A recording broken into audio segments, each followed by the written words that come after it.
Ouais, ok, super. Donc, du coup, on passe au chapitre 3 et 4 de la morpho.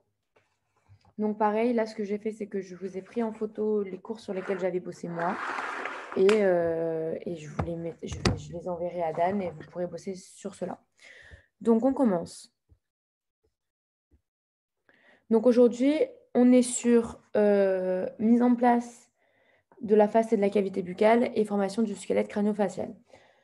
Donc, on commence. Donc, on vous dit que de profonds remaniements du massif crânio-facial sont nécessaires à la formation du massif crânio-facial. OK. Donc, on vous dit que l'âge de l'embryon, déjà, à la base, quand c'est encore un embryon, ici, on va nous donner en nombre de somites, c'est ce qu'on avait vu la dernière fois. Et ensuite, ce sera noté en nombre de jours. On vous dit que la durée de gestation chez la souris, c'est 19 jours, OK, et qu'on vous dit que c'est exprimé en stade de développement, qui dépend en partie du nombre de somites. Donc, bon, tout ça, c'est du blabla. Donc, on vous fait l'expérience avec l'acide rétinoïque. Donc, on vous dit que... pardon. Alors, attendez, ne pas déranger. OK. Donc, on vous dit que l'acide rétinoïque ici, ça colore en bleu les zones où justement... pardon. Coloration bleue. Oui, pardon. La coloration bleue, c'est une coloration bleue qui va marquer l'activité de l'acide rétinoïque. Donc, on vous dit que l'acide rétinoïque, c'est quoi? C'est une molécule qui est indispensable au développement, mais ça peut aussi se révéler être un puissant tératogène. Tératogène, c'est quoi? C'est c'est quelque chose qui est très mauvais en fait pour la formation de l'embryon. Donc, on vous dit que ça peut provoquer des malformations, justement, et ça affecte en particulier la face et le palais. Donc, l'acide rétinoïque, ici, c'est marqué en bleu. Donc, tout ce qu'on voit ici au niveau de l'embryon, donc là, on vous dit que c'est au niveau des somites, c'est marqué en bleu. Donc, c'est là où on voit l'acide rétinoïque. Ensuite, on vous dit qu'au jour, hop, 10-5 du développement embryonnaire, la coloration bleutée, elle va marquer les dérivés des crêtes neurales et elle va se retrouver du coup tout autour de la cavité buccale. Donc là, ici, on a le futur massif crânio-facial. Et surtout au niveau des arcs pharyngés, ça c'est ce qu'on avait vu la dernière fois. Donc là, on vous met tout ça avec en coloration en bleu l'acide rétinoïque. Ensuite,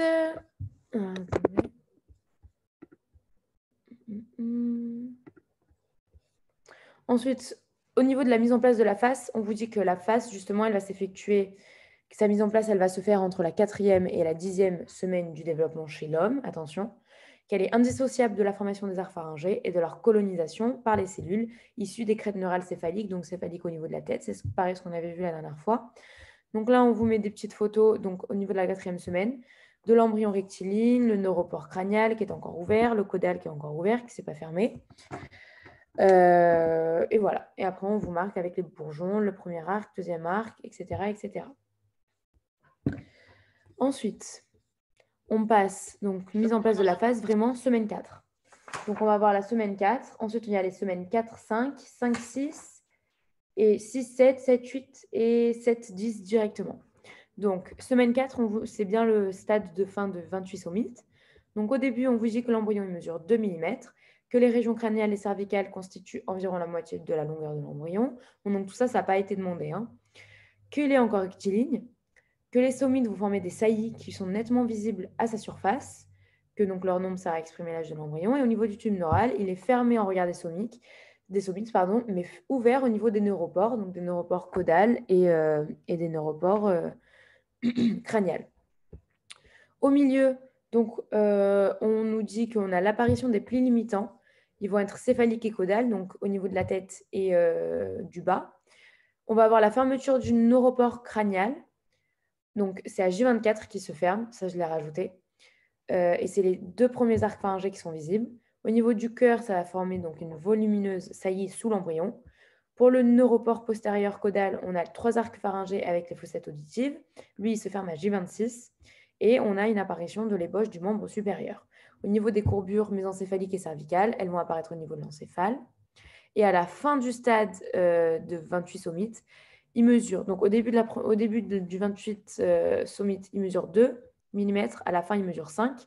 On voit 4 paires d'arcs pharyngés. on voit le bourgeon des membres inférieurs, les placodes, donc pour les yeux et pour le nez, donc ectoblastie cristallinienne à l'origine du cristallin, et on voit la paroi ventrale qui est pratiquement achevée.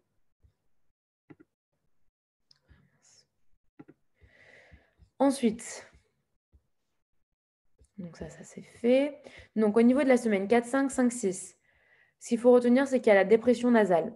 Donc déjà, semaine 4, 5, on vous dit que la face en développement, elle va être représentée par la région frontonasale et par le premier arc pharyngé, qu'on voit ici. Premier arc pharyngé, en fait, c'est le bourgeon maxillomandibulaire, donc c'est ces deux-là. Et on a le bourgeon, la région frontonasale ici. Et donc le premier arc pharyngé. Donc on vous dit que ce premier arc pharyngé, justement, il est scindé en deux, un bourgeon maxillaire et un bourgeon mandibulaire. Au niveau du développement, et donc on nous dit développement et fusion des 5 bourgeons durant le 2e mois. Donc frontal unique, frontonasal c'est celui-là, c'est un bourgeon unique. On a deux maxillaires et deux mandibulaires qui vont ensuite se développer et fusionner. Pour les deux, en fait, les deux maxillaires sont symétriques et pareil, les deux mandibulaires sont également symétriques. À la semaine 5, on a l'apparition des placodes olfactives nasales, donc au niveau du nez, sur les aspects latéraux du bourgeon frontonasal. Donc, c'est-à-dire qu'on va les avoir en latéral. Donc, c'est ce qu'on voit ici. Donc là, on a le bourgeon frontonasal. Donc, on va avoir les placodes qui sont ici, de la dépression nasale. Et ça correspond en fait à des épaississements ectoblastiques. Et au niveau de la semaine 6, on va avoir l'apparition, l'apparition de la dépression nasale, c'est à la 6e semaine. L'apparition des placodes olfactives, on ne le voit pas encore. Donc ça c'est une invagination ectoblastique. C'est au centre de chaque placode nasale. En fait, oui, la placode nasale, c'est tout ça. On va avoir la partie nasale médiale et la nasale latérale. Donc tout ça, ça apparaît à la semaine 5. Et au milieu, on a la dépression qui va arriver à la semaine 6. Et c'est donc de l'invagination ectoblastique. Et donc, ça va diviser le bord surélevé de la placode en bourgeon nasal latéral externe, ici, et en médial interne, ici. Donc, l'apparition de ça forme ça coupe la placode en deux. Et donc, j'ai marqué que les bourgeons nasolatéraux, plus tard, ils vont fusionner avec le bourgeon maxillaire. Ensuite, donc les bourgeons nasaux, justement, on vous dit que c'est la réunion des extrémités latérales des bourgeons nasomediaux et des extrémités des bourgeons nasolatéraux, donc ici. Donc ça, les bourgeons nasaux latéraux et le bourgeon maxillaire latéraux, ils vont fusionner. Donc ça va former nos futurs bourgeons nasaux. Au niveau de la formation du nez, on nous dit qu'on va avoir la fusion des bourgeons nasolatéraux et maxillaires. Donc, ça va former ici les ailes du nez, qui sont ici. Formation donc des ailes du nez. Donc, attention, ça, c'est hyper demandé. Fusion des bourgeons nasolatéraux et maxillaires. Donc, formation des ailes du nez. Développement et union des bourgeons naso-médiaux sur la ligne médiane, ici. Formation de la partie médiane du nez à la semaine 6. Formation du dos et de la pointe du nez à la semaine 7 et 10. Processus intermaxillaire, c'est quoi? Donc, il va se former par extension vers le bas et les côtés des bourgeons nasomédiaux qui vont fusionner, qui va donner donc le palais primaire, ce processus intermaxillaire, donc c'est entre les deux maxillaires. Donc, en gros, ça va être ici. Donc, il va former le palais primaire, la partie antérieure de l'arcade dentaire maxillaire, donc le devant, et le philtrum, ou partie moyenne de la lèvre supérieure, c'est ce que vous avez juste en dessous du nez. Formation de la gouttière naso-lacrymale. Donc, naso-lacrymale, vous comprenez bien que c'est entre le nez et... c'est la gouttière quand vous pleurez. C'est ce qui emmène les larmes. Donc, on va avoir une dépression entre le bourgeon nasal latéral et le bourgeon maxillaire. Donc, entre le bourgeon nasal latéral ici et le bourgeon maxillaire par ici. Donc, en fait, ça sera par là. Qui va donner justement le conduit lacrymonasal qui draine l'excès de larmes de la conjonctive de l'œil vers la cavité nasale. Donc, quand vous pleurez, en fait, vous avez le nez qui coule. Ensuite, pour la formation de la partie inférieure de la joue et la limitation de l'ouverture de la bouche, donc c'est la fusion des parties latérales des bourgeons mandibulaires avec les bourgeons maxillaires. Ici, donc bourgeons mandibulaires avec les bourgeons maxillaires. Et donc là, c'est pour faire justement la partie inférieure de la joue. Et au niveau du massif, ah mais voilà, il y a tout ici. Donc attendez, on va reprendre. Donc formation du nez ici, ça va faire le nez ici, avec la gouttière naso-lacrymale qui est ici, entre le bourgeon maxillaire et le bourgeon nasal latéral.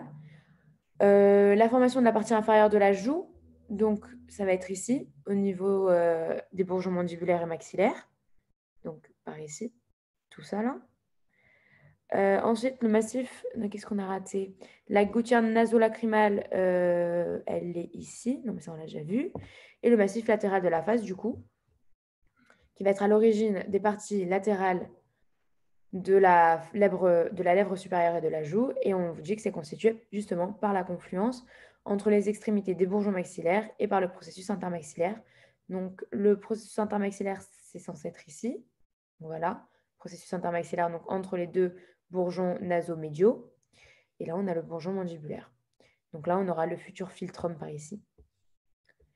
Et donc après, on voit ici en dessous qu'il y a le deuxième arc pharyngé.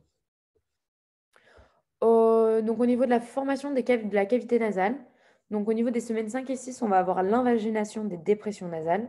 Donc on va avoir la formation d'une cavité nasale unique. Donc c'est-à-dire que les deux dépressions nasales qu'on a vues au-dessus, elles vont se réunir. Et on va avoir la séparation de la cavité nasale avec la cavité buccale, parce qu'au début, tout est ouvert, par une cloison épaisse qu'on appellera l'aileron nasal à la semaine 6. Donc c'est-à-dire qu'ici, il y a quelque chose qui va venir séparer le nez de la bouche. À la semaine 7, on a l'amincissement de cet aileron nasal, donc, qui nous permettait de séparer le nez et la bouche. Ça va nous former la membrane bucco-nasale qui va disparaître pour ensuite former le coane primitif. Donc, on a plusieurs coanes. C'est la partie arrière de la bouche. Et ça, vous le verrez aussi en SP2 tête et cou. Et donc, le plancher de la cavité nasale est limité par le palais primaire qui est, lui, issu du bourgeon intermaxillaire. Donc, ici, ça va nous former le palais primaire, qui ensuite se transformera en palais secondaire. Au niveau du septum nasal médian, donc le septum nasal, c'est le cartilage en gros que vous avez entre les deux nez, enfin entre les deux narines. Donc là, on vous dit voilà tout. Là, vous avez le processus intermaxillaire, la membrane bucco-nasale, qui ensuite, cette membrane en fait, c'était l'aileron nasal qui se transforme en membrane bucco-nasale. On a ici le coane primitif. Jusqu'à ici après, on a le palais primaire et ensuite justement le palais secondaire avec le coane définitif parce que le coane primitif, il est transitoire.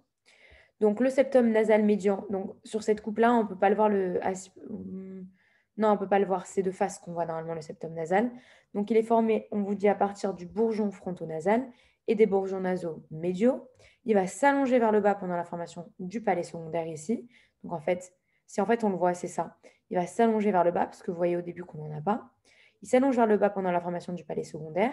Il va fusionner avec la face supérieure du palais primaire, donc la face supérieure ici, pas inférieure, supérieure du palais primaire et ensuite secondaire ici.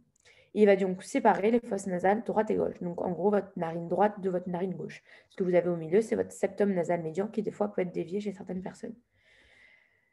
Donc voilà. Ensuite, on passe à la formation et à l'ouverture de la cavité buccale. Donc,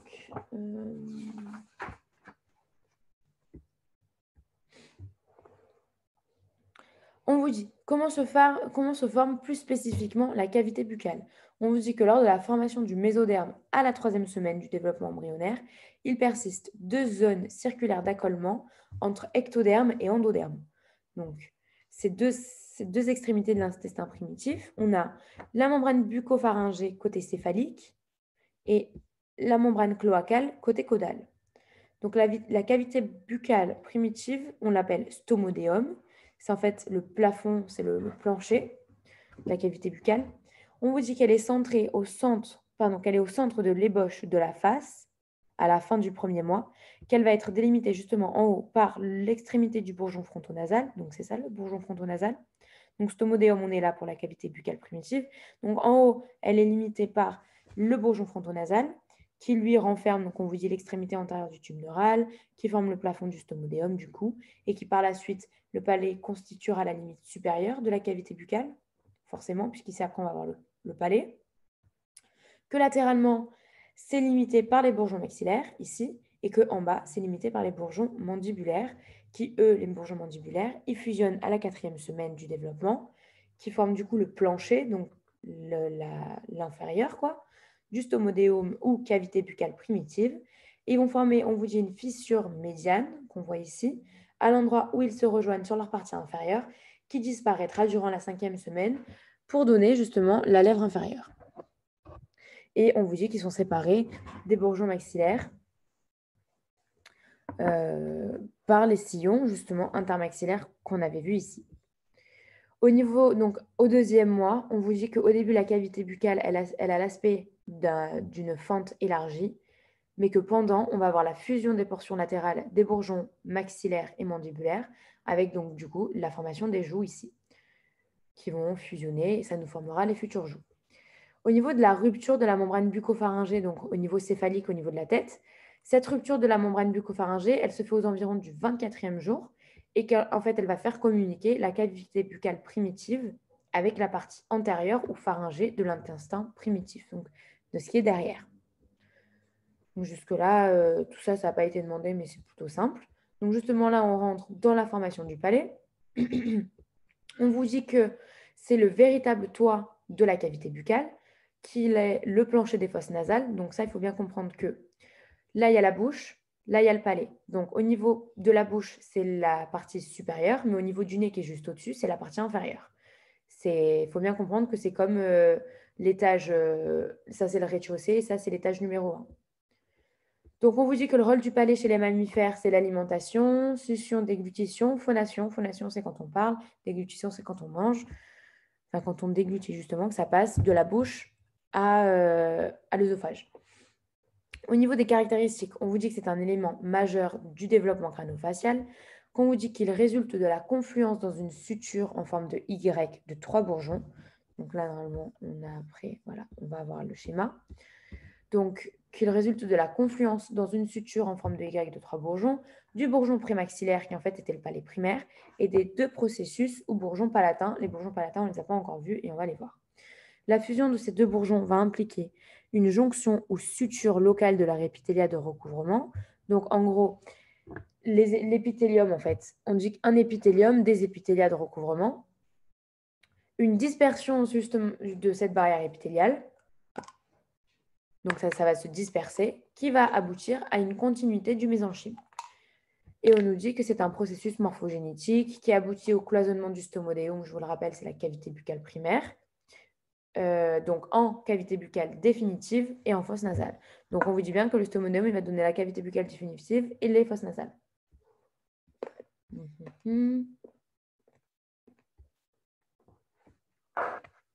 Donc, palais primaire, secondaire.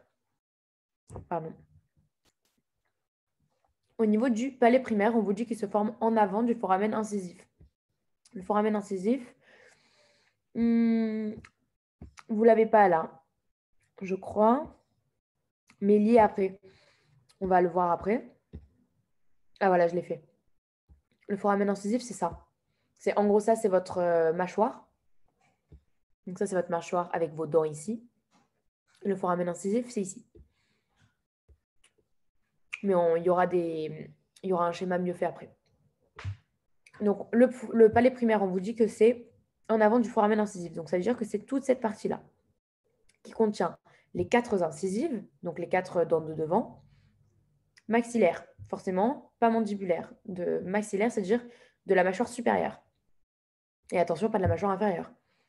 Au niveau de l'origine embryologique, on vous dit que c'est le bourgeon frontonasal, via les bourgeons nasomédiaux ou internes, donc ce qu'on a vu, et le processus intermaxillaire, toujours le même au niveau de la semaine 7. Pour le palais secondaire, c'est tout ce qui est derrière. Donc, il est en arrière du foramen incisif. On vous dit qu'il va être subdivisé en palais dur pour les 2 tiers. Donc, les 2 tiers, ils sont ici. Qui est parcouru de relief les rugae.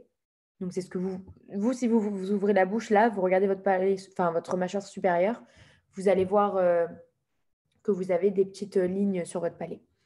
Et on a derrière le palais mou. Donc, ça, c'est donc, c'est dans la partie postérieure. On l'appelle aussi voile du palais, attention.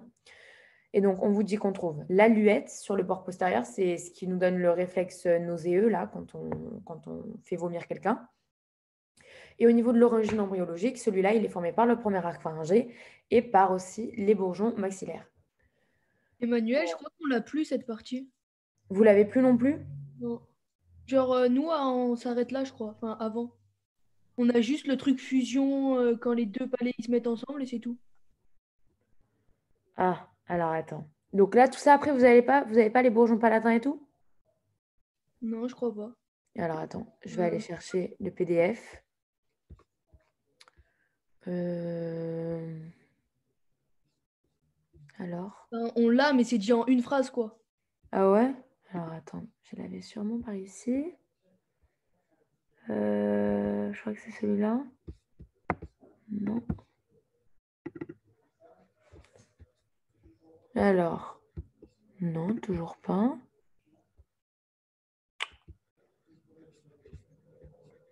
Ouais. Alors, donc là, on était au chapitre 3. L'appareil pharyngé, on avait fait. Ok, donc là, on a fait ça, mise en place.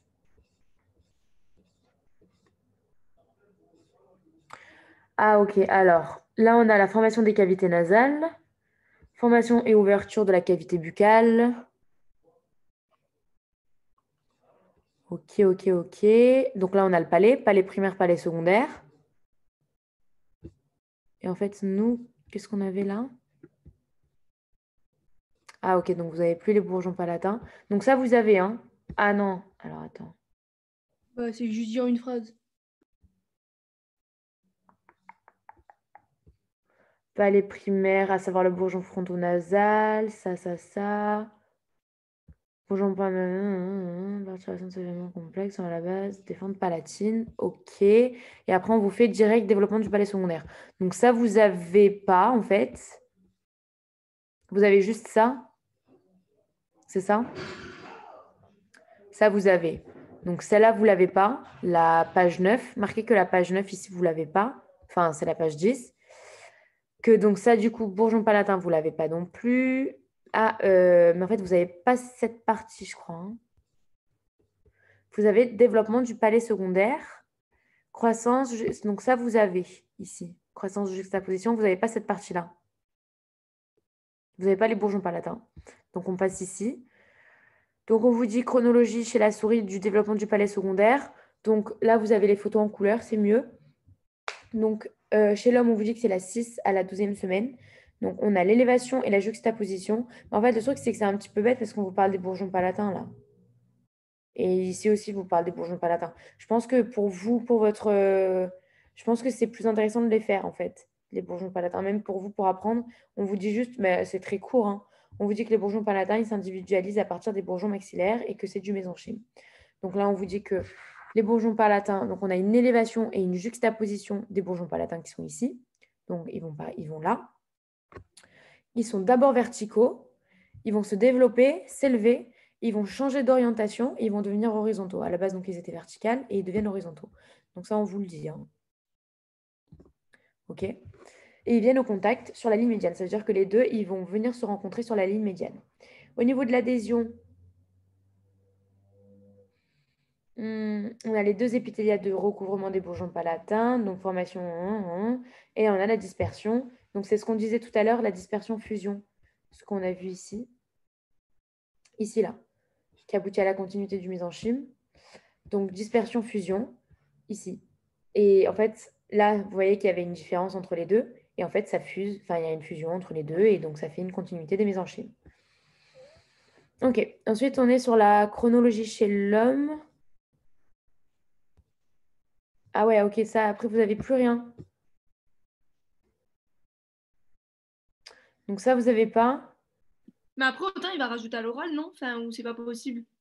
Si, c'est possible qu'il rajoute à l'oral, hein. Ah C'est ouais, parce possible. que du coup. Regardez, ça, c'est le truc de tout à l'heure par rapport au palais primaire ici et le palais secondaire derrière. Donc la photo mieux.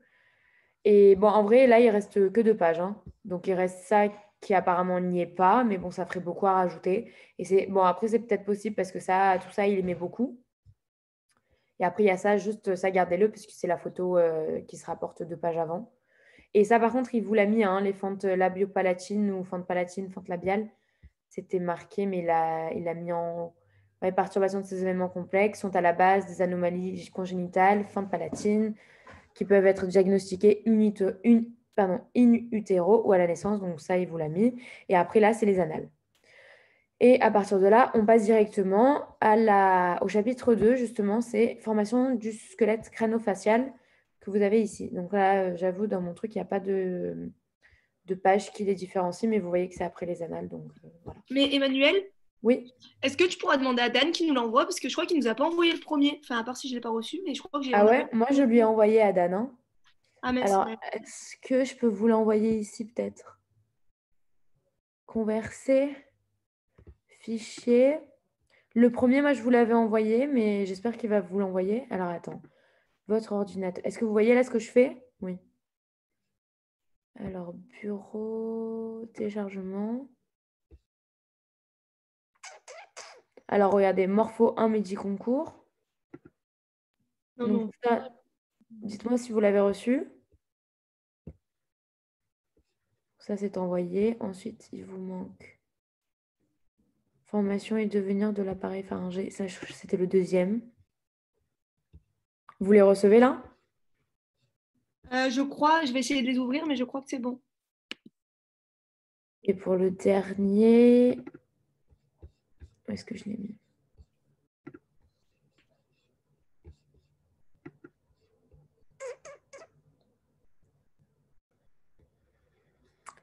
Alors là, j'essaie de Bon, là, vous... moi, j'ai réussi à les ouvrir. Ok. Là, j'essaye de vous envoyer le 3 et 4. Je ne sais plus où je l'ai mis en fait. Chapitre 3 et 4. Enregistrer. Alors, attendez, on va faire un truc. Parce que moi, ouais, c'est bien si vous l'avez aussi, vous pouvez suivre en même temps. Hop. Chien.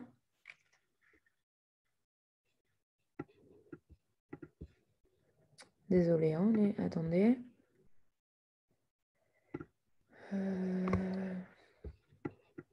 mais c'est chiant. Je sais pas où il est en fait, celui-là. Alors, attendez.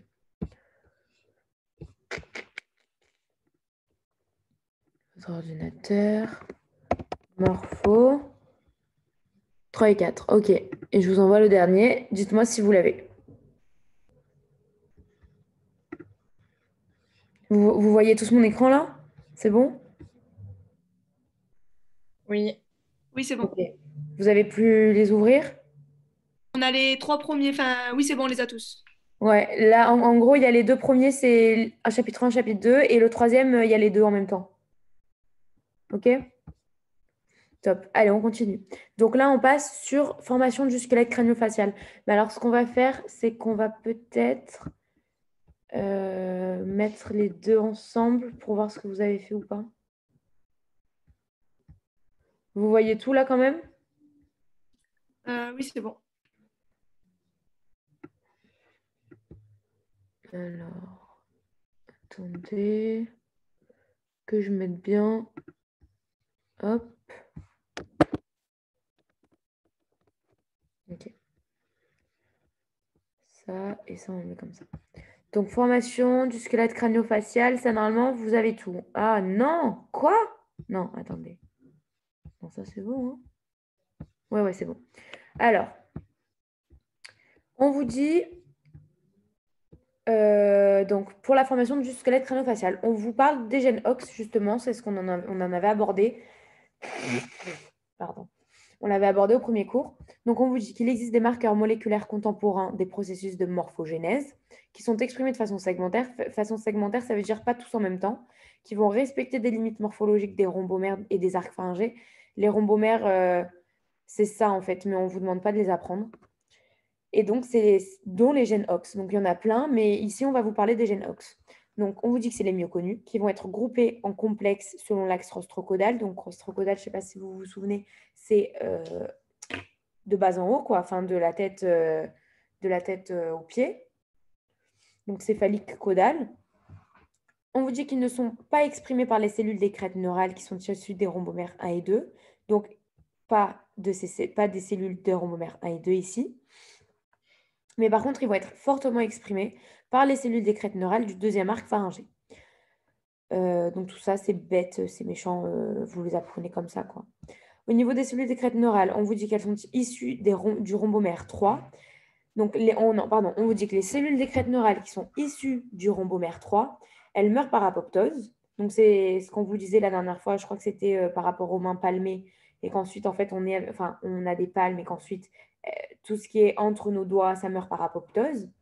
Qu'elles participent à la formation des structures crânio-faciales, qu'elles correspondent à un domaine qui s'étend du prosencéphale, qui est ici, le prosencéphale, moyen, jusqu'au deuxième rhombomère inclus, où les cellules des crêtes neurales n'expriment pas de gène OX. Donc, toutes celles-là, elles n'ont pas de gène OX. Donc, on dit qu'elles sont OX négatives et qu'elles fournissent l'ectomésenchyme du bourgeon nasofrontal et le premier arc pharyngé pour former le squelette de la face. Ok. Ensuite, on va faire avec ça. Ensuite, on vous parle de l'ossification crânio-faciale. Donc, à savoir que dans le crâne, en fait, il y a deux ossifications différentes. On a l'ossification ici primaire et on va avoir des ossifications secondaires et on en a même une tertiaire. Donc, au niveau de l'ossification crânio-faciale, on vous dit qu'elle débute à la vie fœtale ou embryonnaire. On vous dit que c'est variable. Qu'elle se déroule en présence de contraintes mécaniques faibles, ça veut dire qu'il n'y a pas de... On n'est pas en train je sais pas, en fait, de tenir... c'est-à-dire que dans l'embryon, dans le ventre de la mère, il est dans une poche de plasma, donc en fait, il n'y a pas de pression nulle part. Il est vraiment libre de faire ce qu'il veut, le squelette. Et qu'il est dû à l'activité des ostéoblastes. Ça, vous allez le voir en histologie, les ostéoblastes et les ostéoclastes.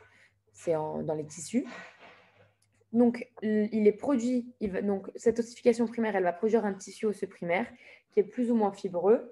Il est peu orienté et on vous dit que l'existence est temporaire, c'est-à-dire que temporaire, elle va disparaître. Et on vous dit qu'on a deux façons différentes. Et donc là, c'est hyper important parce qu'après, vous allez avoir tous les trucs, toutes les parties à savoir. On a une ossification membraneuse à partir d'un tissu mésenchymateux, ou ossification de membrane, et l'ossification endochondrale, c'est à partir d'une ébauche cartilagineuse, en gros à partir de cartilage. On vous dit que l'ossification secondaire, elle est par extension à partir d'un tissu osseux qui est déjà constitué, à savoir le primaire. Et la tertiaire, en fait, ça correspond chez l'adulte au remodelage osseux. De tête, je crois qu'il y a peut-être 1% ou 2% chaque année qui est renouvelé des os.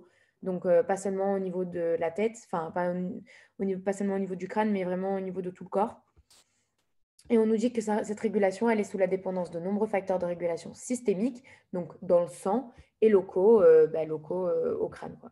Donc voilà, là, c'est tout, en rose, c'est tout ce qui est l'ossification de membrane, donc à partir d'une membrane. Et ici, tout ce qui est en orange, donc vous voyez par exemple qu'on a l'ethmoïde, etc. C'est tout ce qui est à partir d'un cartilage. Donc vous allez avoir les osselets de l'oreille moyenne, de l'oreille interne et tout. Ce qu'on avait vu la dernière fois, justement. Mise en place. Alors, attendez. Vous me dites s'il y a des trucs que je fais que vous n'avez pas. Hein. Donc, ça, on a vu. La voûte crânienne. Alors, eux, ils partent direct sur la voûte crânienne. Je crois que vous n'avez pas ça, du coup. Hein. Dites-moi. Je sais pas du tout. Bon, on va le faire. De toute façon, ça dure 2 secondes. Mise en place du squelette crânio-facial en deux faces. On vous dit que il y a la morphogénèse. Donc, les cellules mésenchymateuses, toujours les mêmes. Elles sont là. On vous dit qu'elles vont migrer, qu'elles vont se condenser et qu'elles vont proliférer. Ok, rien de fou. Histodifférenciation, on vous dit qu'il y a une différenciation des cellules spécialisées à l'origine du squelette. À partir du stade de condensation cellulaire, on a deux lignées cellulaires distinctes, donc on est là, soit vers la voie ostéoblastique, donc les ostéoblastes avec RUNX et Ostérix, soit la voie chondrocytaire avec SOX, tous les SOX 9, 5, 6, sous le contrôle transcriptionnel de gènes de différenciation différents. Ok. Donc ça, s'il rajoute, vous l'aurez. Donc on passe direct à la voûte crânienne, ça vous l'avez. Donc la voûte crânienne, on vous dit qu'elle se forme au sein du mésenchyme embryonnaire, que c'est un modèle conjonctif qui est riche en fibres de collagène, et les fibres de collagène, on vous dit qu'elles sont irrégulières. Donc cette formation de voûte crânienne, on vous dit que c'est en 3 phases. On a l'apparition des centres d'ossification, donc ici, centre d'ossification frontale, centre d'ossification pariétale, au niveau de l'os pariétal, du futur os pariétal, qui vont correspondre justement aux futurs os os de la voûte crânienne, on a pénétration des vaisseaux dans le modèle conjonctif. Pourquoi? Parce que s'il n'y a pas de vaisseau qui rentre, ça reste tout simplement du cartilage. En gros, le cartilage, à partir du moment où il y a si on se fait mal ou je ne sais pas quoi, enfin, c'est ce qu'on avait vu quand j'étais en PACES, justement, encore une fois, en histologie, vous allez le voir, je crois, puisqu'il y a le tissu osseux, il y a le tissu cartilagineux. Le tissu cartilagineux, il n'est pas vascularisé. En gros, c'est par de la synoviale. Donc, à partir du moment où il est vascularisé, ça se transforme en os. C'est rien de compliqué. C'est pour ça qu'on vous dit qu'il y a des vaisseaux dans le modèle conjonctif. Ensuite, on a justement, donc là, vous voyez les centres d'ossification, hop, croissance des centres d'ossification, c'est-à-dire ils s'élargissent dans le mésenchyme et à la périphérie. Donc, dans le mésenchyme, vers l'intérieur et à la périphérie, vers l'extérieur. Et ensuite, on vous dit qu'on a une transformation du tissu conjonctif en périoste. Périoste, c'est l'enveloppe de l'os, tout simplement. C'est un tissu conjonctif. Au niveau des sutures, vous les avez vues en neuro, je crois, dans le système nerveux, en UE5. Donc, c'est les mêmes. Hein. Donc, on vous dit que les centres d'ossification correspondent aux futurs os du crâne. Elles vont croître, se rapprocher, mais elles ne vont pas fusionner, d'où l'apparition des sutures crâniennes. Donc, on va en avoir plusieurs, hein, des sutures. On a la suture métopique, la suture sagittale, la suture occipitale, bref, il y en a plein. Enfin, il n'y en a pas plein, hein, elles sont là. Justement, à la naissance, on vous dit. Donc, attendez, on va vérifier si ça y est. Ouais, elles y sont, les sutures. Donc, à la naissance, on vous dit qu'on a une persistance d'un tissu conjonctif entre les différentes plaques osseuses, donc qui constituent les sutures, qui convergent pour former des espaces triangulaires, les fontanelles. Alors, attention, les fontanelles, c'est que chez les bébés. Après, quand ils grandissent, ça s'ossifie et il n'y en a plus. Et c'est pour ça qu'on dit qu'il faut faire très attention à la tête des bébés quand ils sont petits, parce qu'on a les fontanelles et qu'en fait, c'est pas du tout dur. Donc, s'ils se donnent un coup ou quoi qui tombe, c'est très dangereux pour la formation de leur cerveau après. Et donc, on vous dit que c'est des espaces triangulaires. Donc, on a la fontanelle postérieure ici, lambda, et la fontanelle antérieure, bregma. On a la suture métopique, donc celle dont je vous parlais tout à l'heure. Elle est ici, donc elle est vraiment devant. C'est entre les deux os frontaux. Donc, vraiment, c'est au niveau de votre front, quoi. On a la suture coronale entre les os frontaux et les os pariétaux. Et on a ensuite la suture sagittale, celle que je vous parlais tout à l'heure, qui est à l'arrière. Non, aucun rapport, pardon, entre les deux os pariétaux. Et on a celle à l'arrière, les sutures lambdoïdes entre l'occipital, attention, il n'y en a qu'un seul dans l'occipital, et les deux os pariétaux. Donc ça, regardez, c'est beaucoup tombé, et la vérité, c'est très simple. Hein. Ensuite, morphogénèse des sutures, justement. On vous dit qu'on a une croissance et rapprochement des pièces osseuses, donc c'est ce que vous voyez là. Établissement de la suture, croissance centrifuge, dans le sens opposé à la suture. Et une fois la croissance achevée, on a les deux os qui rentrent en contact et la suture, justement, elle s'ossifie. Elle s'ossifie pas tout de suite, quoi, pas chez les bébés. Suture de la voûte crânienne, on vous dit que ce sont des sutures membraneuses ou symphibreuses, qu'elles vont jouer un rôle physiologique dans la croissance harmonieuse du crâne et du cerveau, qu'elles sont formées d'un mésenchyme sutural, qu'elles vont empêcher la fusion des os du crâne pendant la croissance, c'est justement ça, et que les limites osseuses des sutures comportent un front d'ossification qui va assurer la croissance des os plats de la voûte crânienne par déposition de matrices ostéoïdes au bord de la suture. Donc ça, c'est le mésenchyme sutural avec le front d'ossification et entre les deux os. Ce mésenchyme, justement, pendant la croissance, on vous dit qu'il empêche, du coup, la suture des deux os. Ok, et là, je l'avais remarqué en gros. Au niveau de la... Donc, on a plusieurs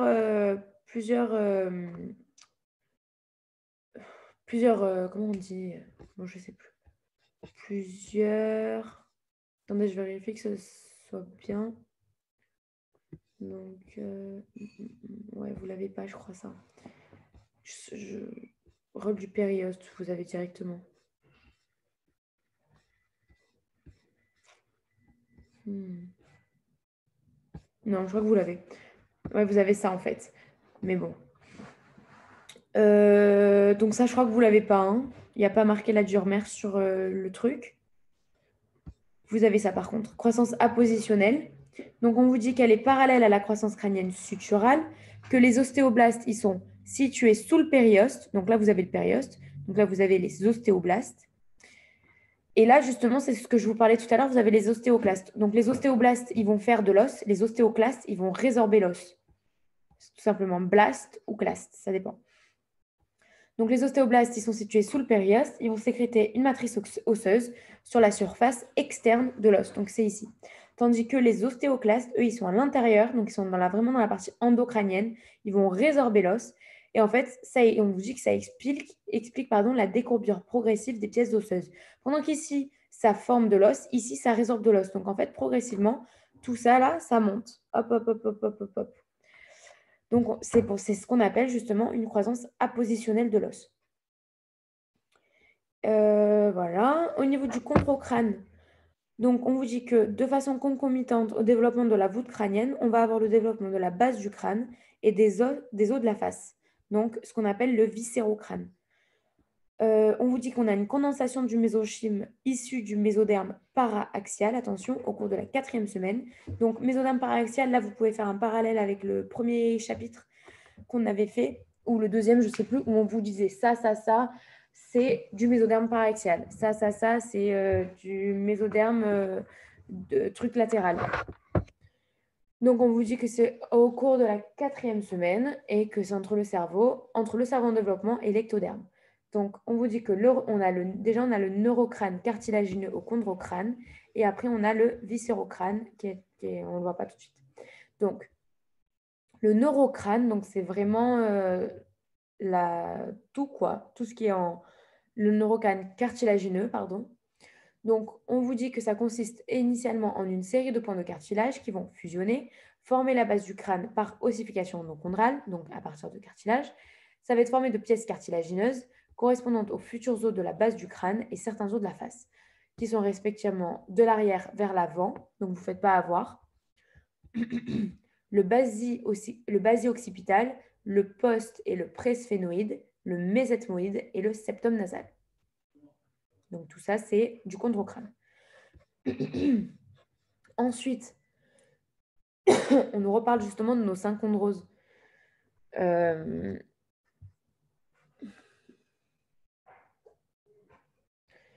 Synchondroses qui correspondent à l'absence de fusion entre les différents os de la base du crâne. C'est une séparation pendant la croissance par les sutures, justement.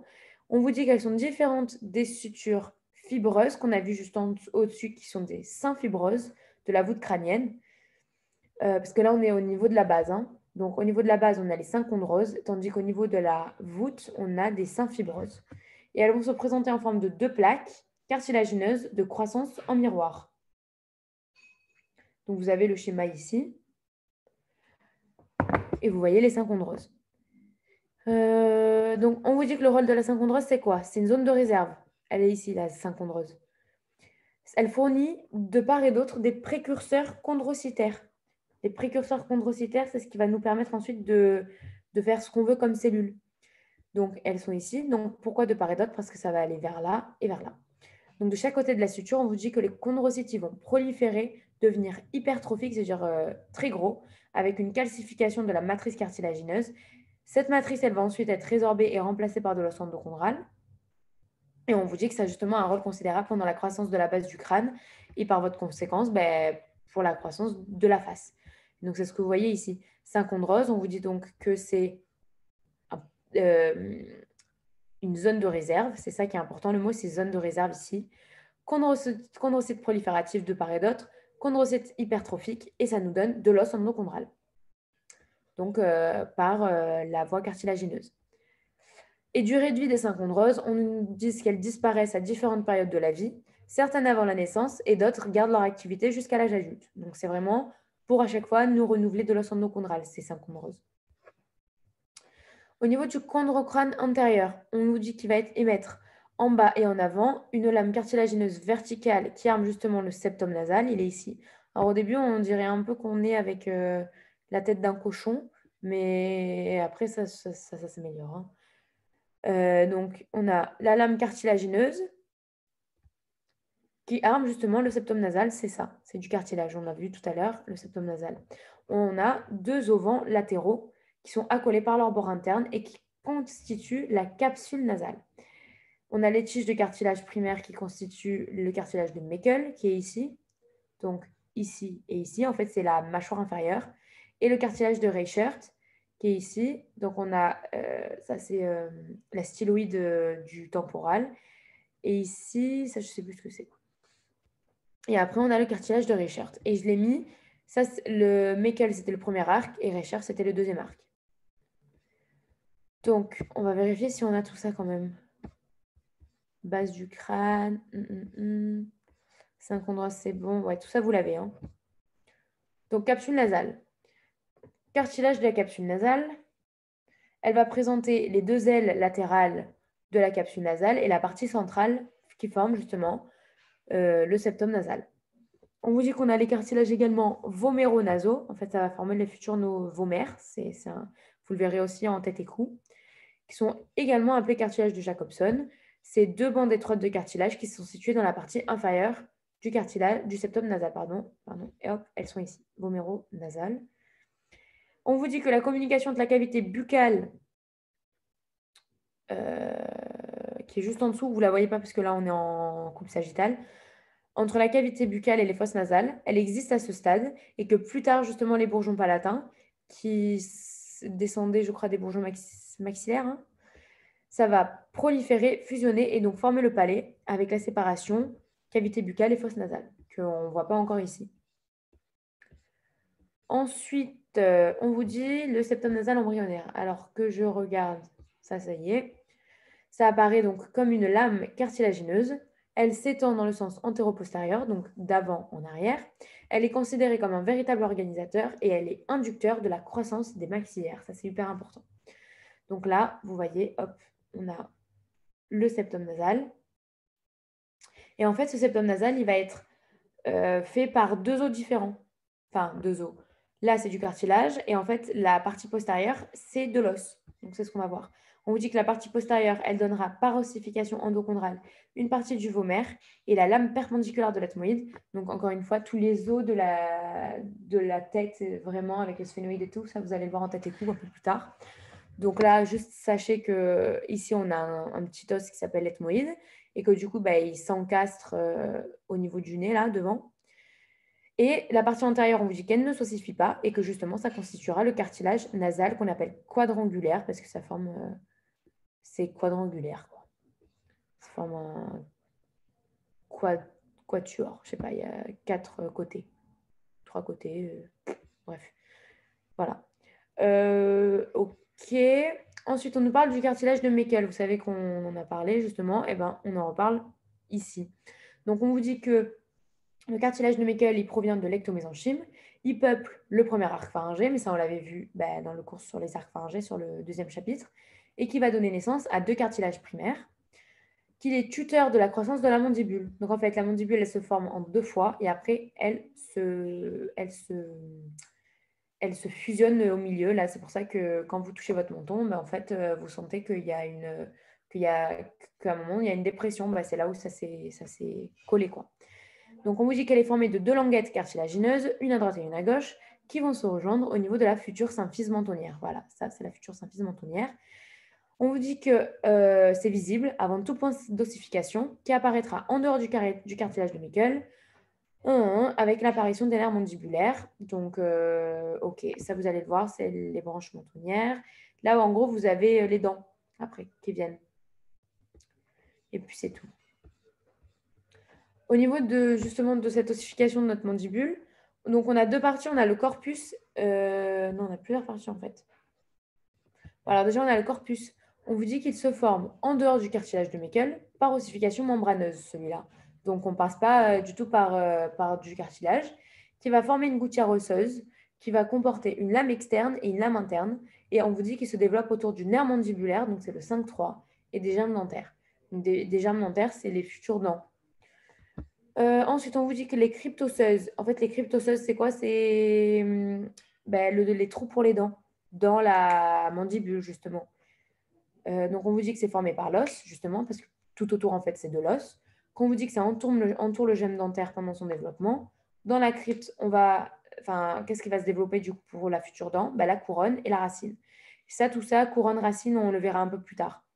Mais c'est dans les cours de morpho, c'est dans c'est 2 chapitres après, quoi. Donc, jusqu'à l'éruption de la dent et la mise en fonction de cette crypte. L'os alvéolaire, il est formé de façon concomitante à la crypte. Il va servir d'ancrage à l'organe dentaire. L'os alvéolaire, c'est l'os dans justement la crypte osseuse qu'on appelle aussi alvéole dentaire. Et donc, c'est ce que vous avez ici. Ça, c'est l'os alvéolaire. Et en fait, tout ça, là, c'est la crypte. Voilà, vous l'avez ici. C'est la crypte. Là, on a le nerf mandibulaire, le 5-3. Et voilà, avec le cartilage de Meckel qui devient le futur os alvéolaire.